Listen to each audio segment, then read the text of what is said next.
Good morning बच्चों, कैसे हैं आप सभी। मैं आशा है कि आप सभी पूर्ण रूप से स्वस्थ होंगे और जो भी आपको ऑनलाइन के माध्यम से पढ़ाया जा रहा है उसे आप बहुत ध्यानपूर्वक पढ़ेंगे और याद करेंगे। तो बच्चों, आज मैं आपकी विषय अध्यापिका स्नेहलता श्रीवास्तव कक्षा 7 के बच्चों को हिंदी व्याकरण में रिवीजन वर्क करवाने जा रहे हैं, जिसे आप बहुत ध्यानपूर्वक जो है समझेंगे और उसको याद करेंगे। तो बच्चों, रिवीजन वर्क में आपके पाठ 1 से 3 तक आएगा। आइए हम आपको पाठ 1 पढ़ा रहे हैं। इसके पहले आप सब पढ़ चुके हैं और पढ़ने के बाद उसे अब पुनः पढ़ेंगे और याद करेंगे। तो भाषा, लिपि और व्याकरण। भाषा वो साधन है जिसके द्वारा अपने भाव या विचारों को दूसरे तक पहुंचाता है तथा दूसरों के भाव और विचारों को ग्रहण करता है। ये भाषा की परिभाषा है। ये 2 तरीके से आ सकती है कि भाषा किसे कहते हैं या भाषा की परिभाषा। भाषा के कितने रूप होते हैं? भाषा के बच्चों 3 रूप होते हैं। अगर आ जाए उसके नाम लिखिए तो लिखित भाषा, मौखिक भाषा, लिखित भाषा, सांकेतिक भाषा। मौखिक भाषा, लिखित भाषा और सांकेतिक भाषा की परिभाषा आप याद करेंगे। ये आपके पास लिखा हुआ है और अगर नहीं भी लिखा है तो आप जो वीडियो देखेंगे तो उसे आप लिख लेंगे। अगर आपके पास कॉपी किताब अभी भी नहीं है तो व्याकरण की किताब नहीं चल रही है, कॉपी अगर आपने अभी तक नहीं ली है तो किसी भी पुरानी कॉपी में आप इसे देख करके लिख लेंगे और जब हम PDF के माध्यम से आपको कुछ प्रश्न देंगे तो आप उन्हें लिखेंगे और याद करेंगे। तो इन तीनों भाषाओं में से किसी की परिभाषा आ सकती है। अब लिपि हम आपको कुछ मेन चीजें बताएंगे। लिपि किसे कहते हैं? किसी भी भाषा को लिखने के लिए संकेत चिन्हों की निर्धारित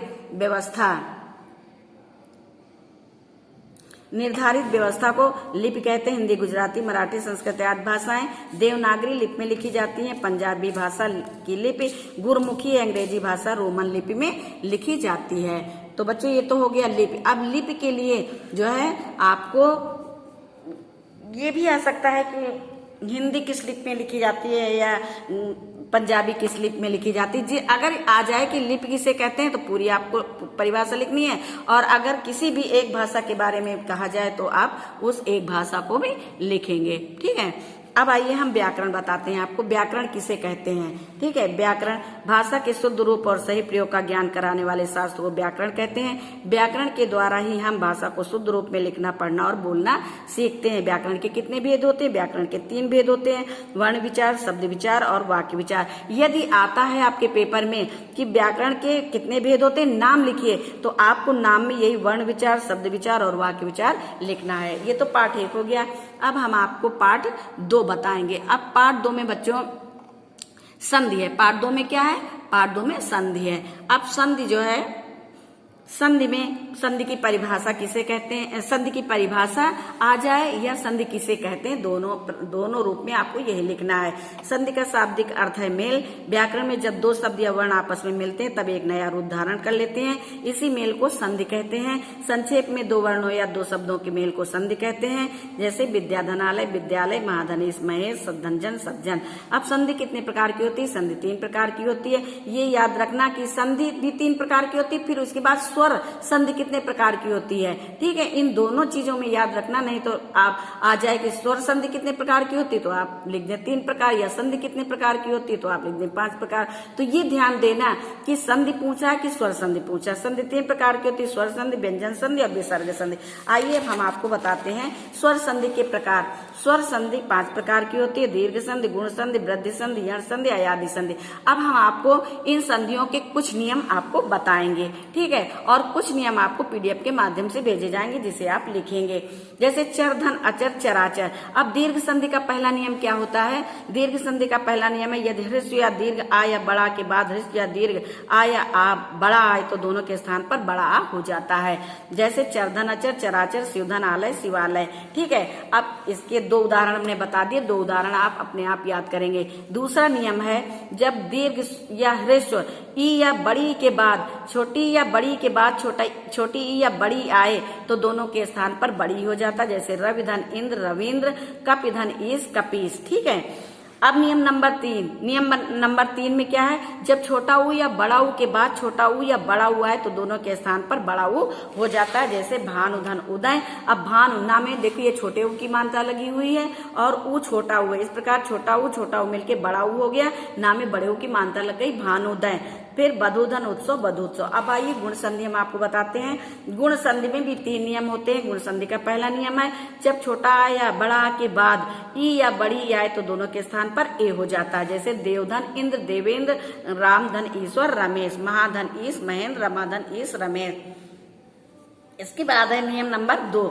नियम नंबर 2 में जैसे आपने पढ़ा कि गुण संधि का पहला नियम आपने पढ़ा कि जब छोटा आए या बड़ा के बाद छोटी या बड़ी आए तो ए हो जाता है। उसी प्रकार नियम नंबर 2 में जब ह्रस्व या दीर्घ छोटा आ या बड़ा के बाद छोटा ऊ या बड़ा ऊ आए तो ओ की मात्रा हो जाती है। जैसे परधनोपकार परोपकार, जलधन ऊर्म जलोर, महाधन उत्सव महोत्सव, महाधन ऊर्म महोर में। ठीक है, अब हम आपको बताएंगे नियम नंबर 3 गुण संधि का। गुण संधि का नियम नंबर 3 है जब ह्रस्व या दीर्घ यानी छोटा बड़ा के बाद जब री आ जाए तो दोनों के स्थान पर अर हो जाता है। जैसे देवधन ऋष देवर्षि, जब आप देवर्षि बोलेंगे तो अर की मात्रा अर सुनाई पड़ता है। जैसे देवर्षि, महर्षि, सप्तर्षि, राजर्षि। अब वृद्धि संधि है। वृद्धि संधि का नियम आप पढ़िए।